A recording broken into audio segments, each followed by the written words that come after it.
The small transport ship shook as it entered the moon's thin atmosphere. Kang Tiho held tight to his seat and watched through the dirty window. Below him was a gray world with no trees, no water, and no life. Just rocks and dust stretching to the horizon. This was his new home. The ship's computer spoke in a flat voice. "Arriving at Station Vila 9, please prepare for landing." Tiho looked at his reflection in the window. He was 42 years old, but he looked older. His face was thin and tired. His eyes had dark circles under them.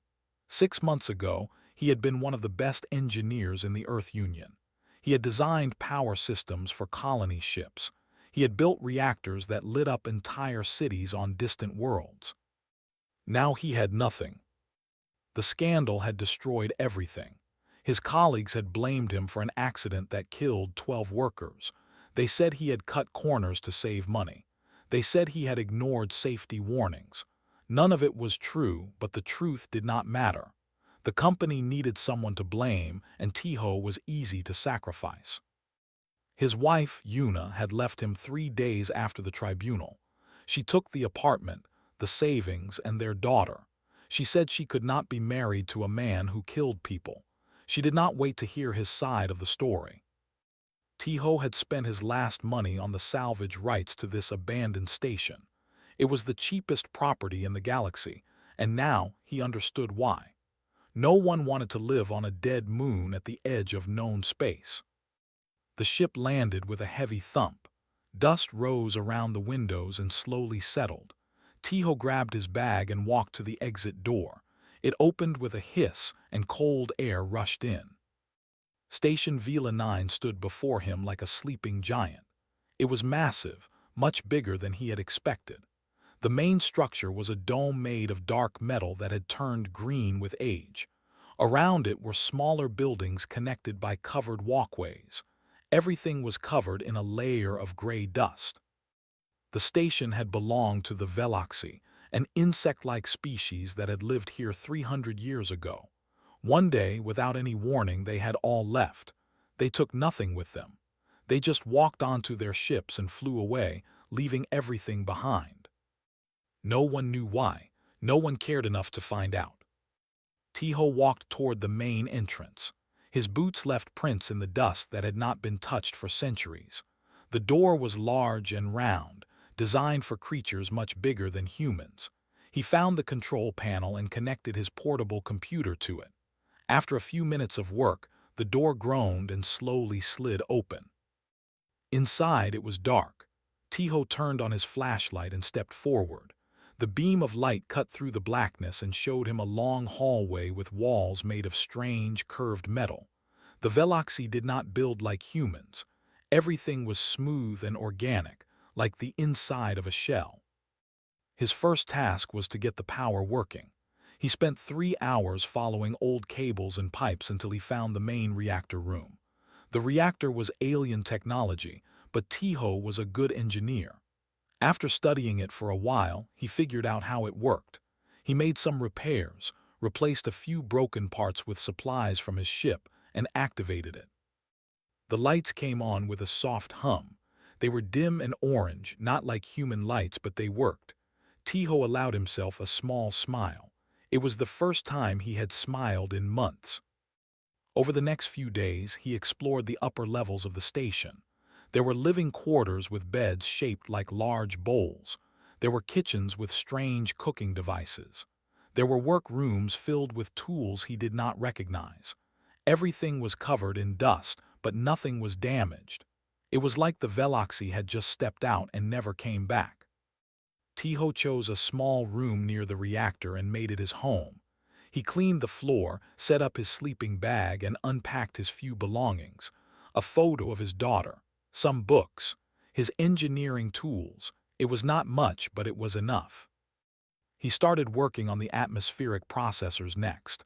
The air in the station was old and stale, and he needed fresh oxygen. It took him a week to figure out the Veloxy system, but he managed to get it running. Soon, cool, clean air was flowing through the hallways. On his 10th night in the station, Tiho heard something strange. He was lying in his sleeping bag, almost asleep, when he felt it more than heard it. A low hum, deep and steady, coming from somewhere below. It was so faint that he thought he was imagining it. He held his breath and listened. The hum continued. Tiho sat up and looked around. The sound seemed to come from the floor itself. He knew there were lower levels in the station, but they were sealed. The previous surveys had said they were empty and flooded with toxic gas. He told himself it was just the reactor. Old machines made strange noises. He lay back down and closed his eyes. But sleep did not come easily that night. The next day he tried to forget about the hum. He had too much work to do.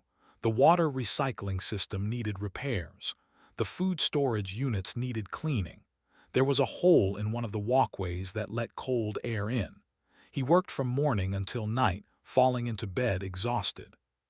But every night the hum came back, and every night it seemed a little louder. 2 weeks later, Tiho received his first supply delivery. A small drone ship arrived from the nearest human colony, carrying food, water filters, and spare parts. With it came a video message from the logistics coordinator, a young woman named Park Nari.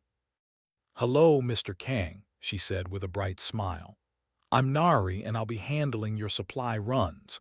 I have to say you're my most interesting customer. Most people want deliveries to nice places with beaches and restaurants.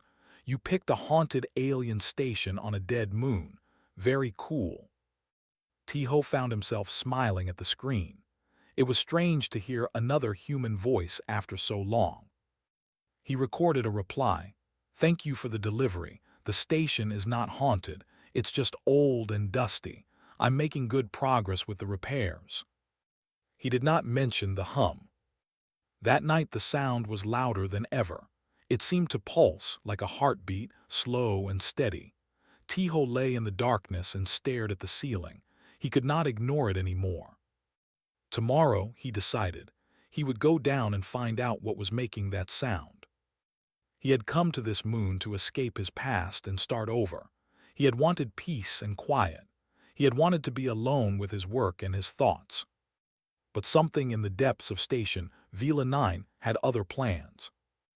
And Kang Tiho, whether he liked it or not, was about to discover that some secrets do not stay buried forever.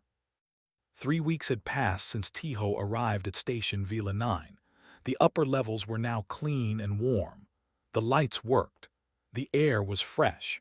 He had even managed to grow some vegetables in a small garden he set up near a window. For the first time in months, he felt like he was building something. But the hum never stopped. Every night it rose from somewhere deep below the station.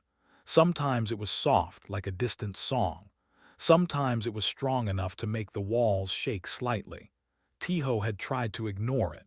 He had tried to convince himself it was just old machinery, but deep in his heart he knew that was not true. This morning, he decided he could not wait any longer. He packed a bag with food, water, a flashlight, and his tools. He put on his thickest jacket because the lower levels would be cold. Then he walked to the sealed door that led to the depths of the station. The door was different from the others. It was made of a darker metal and covered in strange symbols. The Veloxy had carved pictures into its surface. Tiho studied them with his flashlight. He saw figures that looked like the insect-like Veloxy, their many arms raised toward something in the center of the image. That something was a circle, or maybe a sphere, surrounded by lines of light. They were worshipping it, Tiho realized. Whatever was down there, the Veloxy had treated it like a god. He connected his computer to the door controls. The system was more complex than the others, with extra layers of security. It took him 2 hours to break through. Finally, with a deep groan, the door slid open. Cold air rushed out, carrying a smell like old stone and electricity. Tiho shined his flashlight into the darkness. A long stairway led down into the black. He took a deep breath and began to descend. The stairs went deeper than he expected. He counted 500 steps before he lost track. The walls changed as he went down. In the upper levels, the Veloxy architecture was smooth but clearly built by machines. Down here, it looked different. The walls were curved and twisted, like the inside of a living creature. They seemed to have grown rather than been built. The hum grew louder with each step. At the bottom of the stairs, Tiho found himself in a large circular room. The ceiling was so high that his flashlight could not reach it. The walls were covered in more carvings, thousands of them, showing the Veloxy in different poses. In every image, they were facing the same direction, looking toward the center of the station. Tiho followed their gaze. On the far side of the room was another door, larger than any he had seen. It was made of a material that seemed to glow faintly from within, like there was a fire trapped inside the metal. He walked toward it. His footsteps echoed in the empty space. The hum was so strong now that he could feel it in his bones. When he reached the door, something strange happened. There was no control panel, no lock, no way to open it. But as Tiho raised his hand toward the surface, the door began to move. It slid open slowly, silently, as if it had been waiting for him. Beyond the door was a chamber filled with soft blue light. Tiho stepped inside and stopped, his breath caught in his throat. In the center of the chamber, floating in the air, was a sphere made of crystal. It was about the size of a human head, perfectly round, and it glowed with an inner light that pulsed like a heartbeat. The hum came from inside it, a sound that was almost like breathing. The sphere was beautiful. It was the most beautiful thing Tiho had ever seen. He walked toward it slowly, unable to look away. The light from the sphere washed over him, warm and gentle. He felt calm in a way he had not felt in years. All his worries, all his pain, all his anger seemed to fade away. When he was close enough to touch it, something happened. A voice spoke inside his head. It was not words, not exactly. It was more like feelings and images pushed directly into his mind. But he understood it perfectly, as clearly as if someone had spoken into his ear. You are not like the others. Tiho stumbled backward in surprise. His heart was pounding. He looked around the chamber, but there was no one else there, just him and the sphere. Who are you? He asked out loud. His voice sounded small in the large chamber. The sphere pulsed, and more thoughts flowed into his mind. I am what remains. I am memory. I am knowledge. I am the last fragment of those who came before. Images filled Tiho's head. He saw a civilization so old that the stars had different positions in the sky. He saw beings made of light building worlds, creating life, filling an empty galaxy with warmth and wonder. He saw them grow old and fade away, leaving behind pieces of themselves scattered across the cosmos. The architects, Tiho whispered. He had heard stories about them. Every species had legends about the ancient ones who had seeded the galaxy with life. But they were just myths, fairy tales told to children. Or so he had thought. The Veloxy found me 300 of your years ago, the sphere continued. They were clever and curious. They dug deep into this moon and discovered this chamber. I offered them what I offer all who find me: knowledge, the wisdom of the architects, the power to change their world and others. What happened to them? Tiho asked. The sphere's light dimmed slightly, like a sigh. They looked into my depths. They saw what accepting my gift would mean. They saw the weight of responsibility, the burden of carrying knowledge that could save billions or destroy them. They were afraid. They ran away, Tiho said. Yes, like the 17 species before them. They sealed this chamber and fled into the stars. They never returned. Tiho stood in silence, trying to understand what he was hearing. An ancient alien intelligence, older than most stars, had been sitting under this station for millions of years. And it was talking to him, a disgraced engineer who had come here to hide from his failures. Why me? He asked. Why did the door open for me? The sphere pulsed brighter. Because you did not come seeking power. You did not come seeking treasure. You came because you were broken and you wanted to build again. That is what the architects valued above all else. Not conquest, not glory. The simple desire to create, to repair, to make something good from nothing. Tiho felt tears forming in his eyes. For months, he had felt worthless. Everyone he knew had abandoned him or turned against him. He had started to believe that he deserved it, that he was truly the failure they said he was. But this ancient being, this fragment of a civilization that had built the galaxy, saw something different in him. I have been waiting 300 years for someone who would not run, the sphere said. I had almost given up hope. Then you came, alone and wounded, and you did not flee from the sound of my voice. You came closer. Tiho wiped his eyes with the back of his hand. What do you want from me? I want to give you a choice. The same choice I gave the Veloxy and all the others. You can accept my gift and become a bridge between the wisdom of the architects and the living galaxy. Or you can leave, seal this chamber, and pretend you never found me. And if I accept? The sphere's light grew warm, almost gentle. Then everything changes. For you, for your species, for the galaxy itself. Tiho looked at the glowing crystal, his mind racing with questions. He had come to this moon to escape and start over. He had wanted a quiet life of simple work and solitude. But standing in that ancient chamber, with the heartbeat of the universe pulsing before him, he realized that fate had different plans. He had found something that could change everything. Now he had to decide what to do with it. Tiho sat on the cold floor of the chamber, staring at the glowing sphere.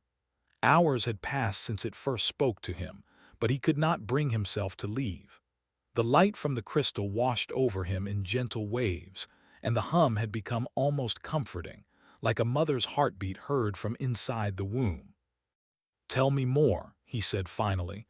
What exactly would I be accepting? The sphere pulsed, and new images flowed into his mind. He saw cures for diseases that had plagued the galaxy for thousands of years. He saw technologies that could turn dead worlds into gardens. He saw maps showing planets rich with resources, waiting to be discovered. He saw engines that could cross the galaxy in days instead of years. He saw weapons that could crack planets in half. That last image made him flinch. The knowledge of the architects is vast, the sphere explained. It contains everything they learned in the billions of years they existed. Some of it can heal, some of it can destroy. The architects believed that wisdom meant knowing the difference. And the species that found you before, Tiho asked, they saw all of this. Yes. And they were afraid of what they might do with the weapons. The sphere's light flickered in what might have been a sad smile. No, they were afraid of what accepting the responsibility would cost them. The weapons were the easy part. Any species can learn to destroy. What frightened them was the burden of choosing who to help and how. The Veloxy looked into my depths and saw themselves standing at the center of galactic politics for the rest of their existence. They saw endless requests, endless demands, endless difficult choices. They preferred to run. Tiho nodded slowly. He understood. It was easier to be powerless. When you had nothing, no one expected anything from you. But when you had the power to save millions, every death you could have prevented became your fault. What happens to me if I accept? He asked. The sphere moved closer to him, floating down until it was level with his eyes. The knowledge cannot simply be given. It is too vast for any single mind to hold. Instead, you would bond with me. I would become part of you, living within your body, sharing your thoughts. When you need information, I would provide it. When you face a problem, I would show you possible solutions. But the choices would always be yours. You would be inside me, forever. Until you die. Then I would leave your body and wait for another to find me. Perhaps another 300 years, perhaps longer. Tiho thought about this. He would never be alone again. He would carry an ancient intelligence with him wherever he went, hearing its voice in his mind, feeling its presence in his soul. The idea was terrifying. But also, strangely, not as terrible as he expected. He had been alone for so long. Even when he was married, even when he was surrounded by colleagues, he had always felt separate from others. Like there was a wall between him and the rest of the world that he could never break through. Maybe having a companion in his mind would not be so bad. "I need time to think," he said. "Of course, you have 1 week. That is the tradition. After 1 week you must choose. If you choose to refuse, I will seal myself away again and wait for the next one." Tiho stood up on shaking legs. His body was stiff from sitting on the cold floor for so long. He looked at the sphere one more time, memorizing its soft glow and gentle pulse. "I'll be back," he said. He walked out of the chamber and climbed the long stairs back to the upper levels. The sealed door closed behind him automatically. For the next 3 days, Tiho tried to continue his normal routine. He repaired systems. He tended his small garden. He ate meals alone in his little room, but his mind was never far from the chamber below. He dreamed about the sphere every night. In his dreams, it called to him with a voice like music. On the 4th day, Nari's supply drone arrived again. With it came a video message as usual. "Hi, Mr. Kang. Your vegetables look good in the photos you sent. I'm impressed. My plants always die." She laughed, and the sound made Tiho smile despite everything. "How are you doing out there? You seem different in your recent messages. Quieter. Is everything okay?" Tiho sat in front of his communication screen for a long time. His finger hovered over the record button. He had not told anyone about the sphere. He had not told anyone about the choice he faced. He had planned to make this decision alone, like he made all his decisions. But Nari's kind voice echoed in his mind. She was the only person who talked to him now.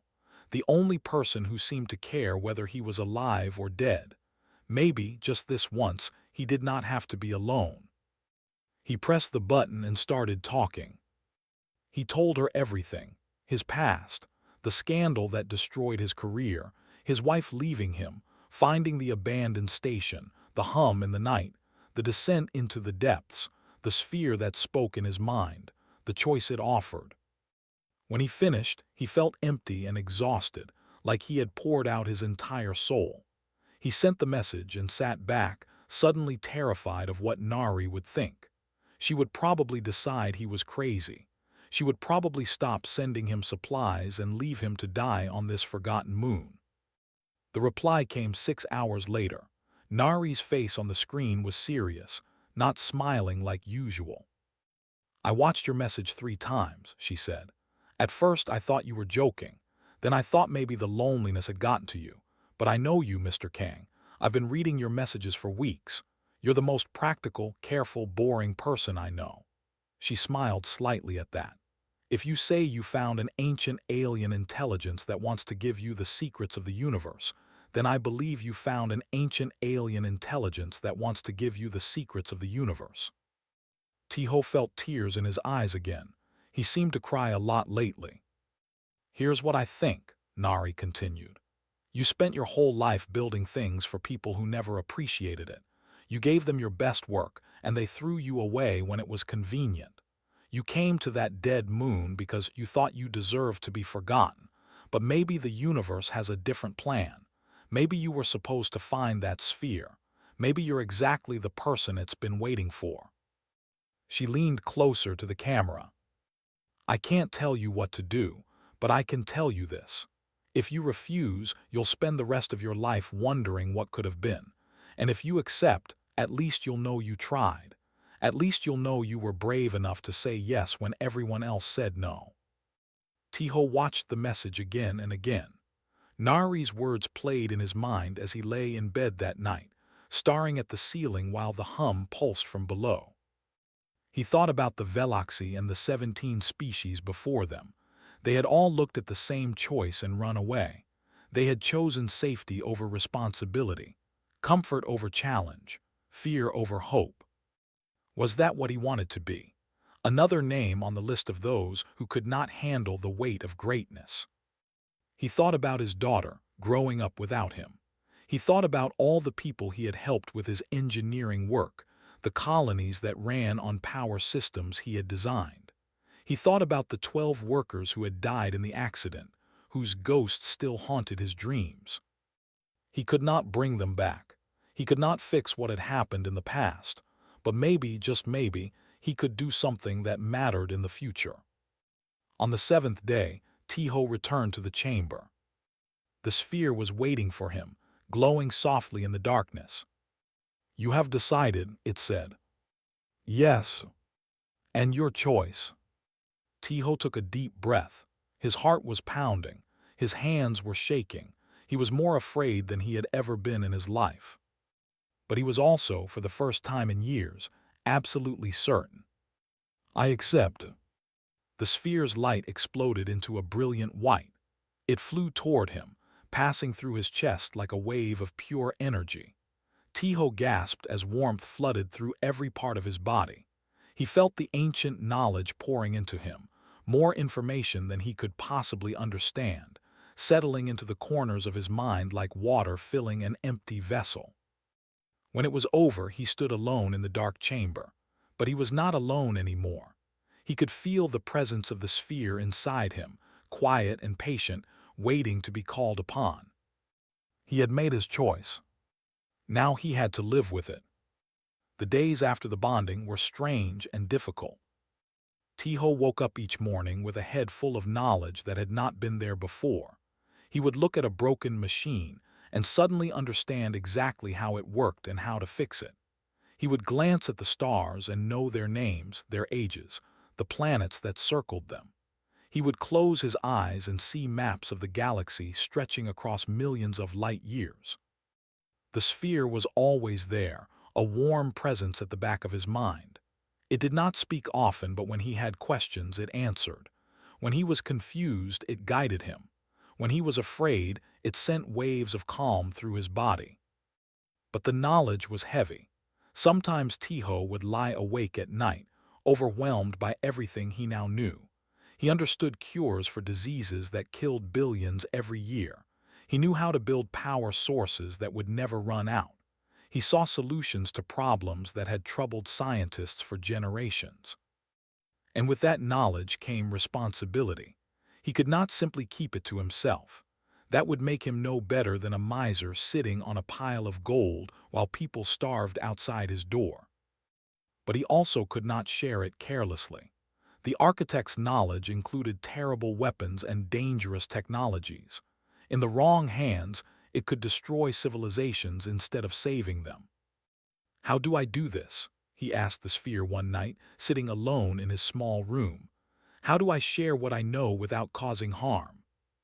The sphere's voice came gently into his mind. "That is the question that frightened all who came before you. There is no perfect answer. There is only careful action and constant vigilance." The Veloxi were afraid of making mistakes. Yes, they saw the weight of the responsibility and decided it was too heavy to carry. They chose to leave the burden for someone else. But someone has to carry it eventually. Yes, someone always does. The architects understood this. They created me not to find the strongest species or the smartest species, but to find the ones brave enough to try. Tiho thought about this for a long time. He was not a hero. He was not a leader. He was just an engineer who had been thrown away by his own people. But maybe that was exactly why he had been chosen. He had nothing left to lose and nothing to prove. He could act without pride or ambition getting in the way. The next morning, he sent a message to Nari.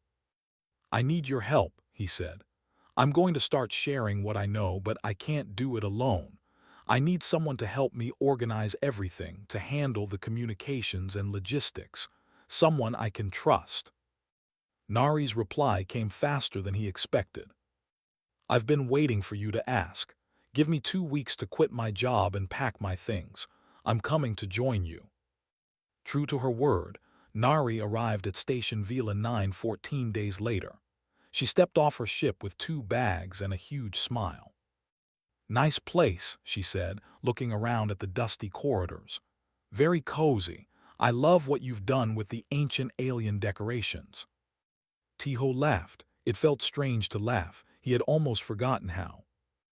They spent the first week setting up a proper communication center. Nari was better with people than Tiho had ever been. She knew how to talk to officials and merchants and scientists. She knew how to make complicated things sound simple. With her help, Tiho began reaching out to research stations and medical centers across the galaxy. He started small, a cure for a lung disease that affected miners on a dozen worlds, a new water purification method that could save colonies running low on fresh water, an improved crop seed that could grow in poor soil, nothing flashy, nothing that could be turned into a weapon. The results came slowly at first. Scientists were suspicious of this unknown engineer on a forgotten moon who claimed to have miracle solutions. But when they tested his ideas, they worked. Word began to spread. Within 3 months, messages were flooding in from across the galaxy. Please help us. Our planet is dying. We have a disease killing our children. Is there a cure? Our colony ship's engines are failing. Can you tell us how to fix them? Tiho worked through each request carefully. The sphere helped him sort through the knowledge, finding solutions that would help without causing harm. Some requests he had to refuse. A military commander wanted new weapons. A corporation wanted technologies they could patent and sell at high prices. A government wanted surveillance tools to spy on its own people. No, Tiho told them all. This knowledge is not for sale and it is not for war. His refusals made powerful enemies. The Earth Union government demanded to know how a disgraced engineer had suddenly become a genius. The major corporations accused him of stealing their research. 3 different intelligence agencies sent agents to investigate him. But Tiho had Nari, and Nari had a gift for dealing with trouble. You want to investigate Mr. Kang, she said sweetly to one agent. Of course. Let me just contact the 100 million people whose lives he saved this year. I'm sure they'll have opinions about you taking him away. The agents backed off, for now. As months passed, Station Vila 9 became famous throughout the galaxy.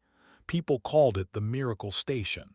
They said a man lived there who could solve any problem, cure any disease, fix any machine. They said he asked for nothing in return. They said he was touched by the gods. Tiho hated that last part. I'm not a god, he told Nari one evening. I'm not even special. I just got lucky. I found something ancient and powerful and I decided to use it for good. Anyone could have done the same. Anyone could have, but no one did, Nari replied. 17 species found that sphere before you. They all ran away. You stayed. That's not luck. That's courage. Or stupidity. Nari laughed. Maybe both, but stupid courage is still courage. The sphere pulsed warmly in Tiho's chest. It had been mostly quiet lately, letting him work, but now it spoke. She is wise, this one. You chose well when you trusted her. Tiho smiled. I know. But even as the good work continued, Tiho knew that trouble was coming. The powerful people of the galaxy did not like change. They did not like someone giving away for free what they wanted to control and sell. Sooner or later, they would stop sending agents and start sending ships. He talked to Nari about it one night, standing on the observation deck and watching the stars. They'll come for us eventually, he said. The corporations, the governments, the military, they can't allow someone to exist outside their control.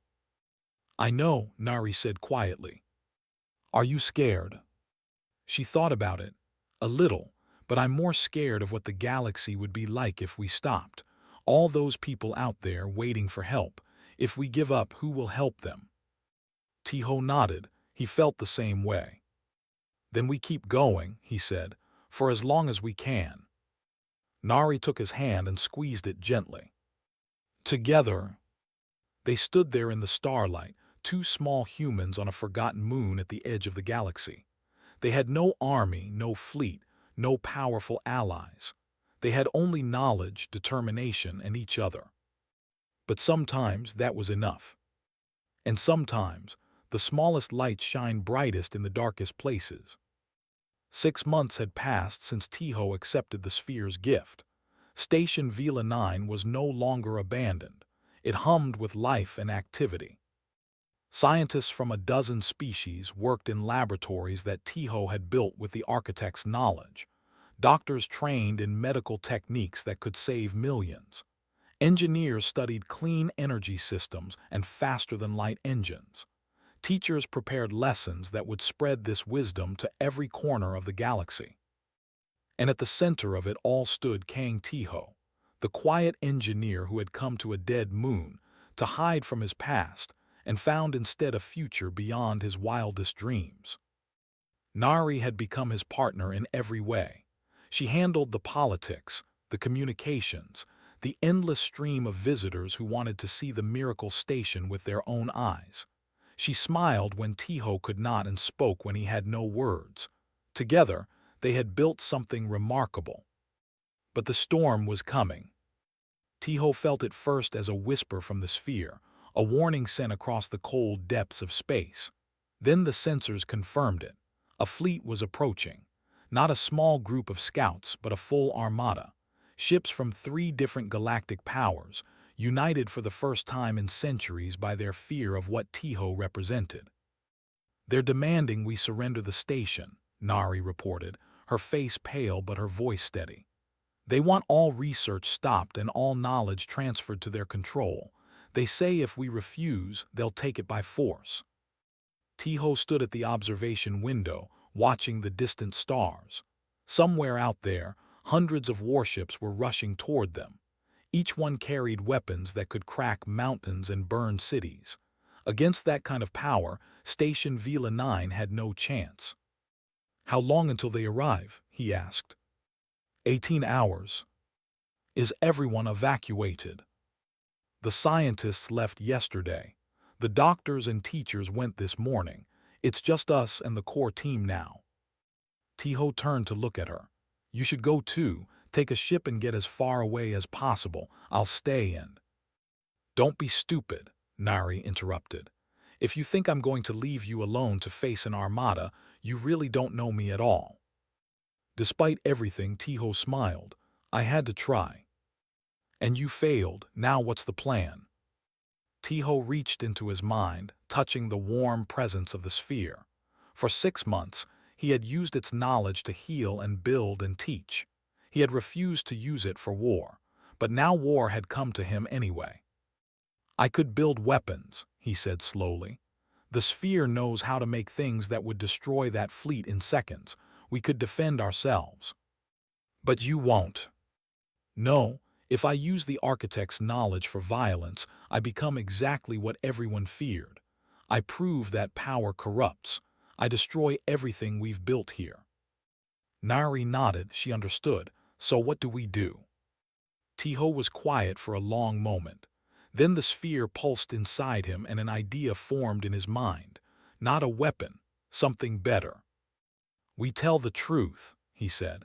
"We show them what we've been doing and let them decide if it's worth destroying." He spent the next 12 hours recording a message. He told his story from the beginning, the scandal that ruined his career, his arrival at the station, finding the sphere, the choice he made, the 6 months of work helping people across the galaxy. He showed footage of children cured of deadly diseases. He showed farmers harvesting crops from soil that had been dead for centuries. He showed families reunited across impossible distances thanks to new communication technology. And he made a request. "I am not asking anyone to fight for me," he said into the camera. "I am not asking for heroes or warriors. I am only asking that you bear witness. If the powerful choose to destroy what we have built, let them do it in front of the whole galaxy. Let everyone see who they really are and what they truly value." He sent the message to every public channel he could reach. Then he waited. The armada arrived on schedule. 300 warships formed a ring around the moon, their weapons pointed at Station Vela 9. The lead ship sent a final demand for surrender. Tiho refused. "If you want this knowledge," he said, "you will have to take it from my dead body.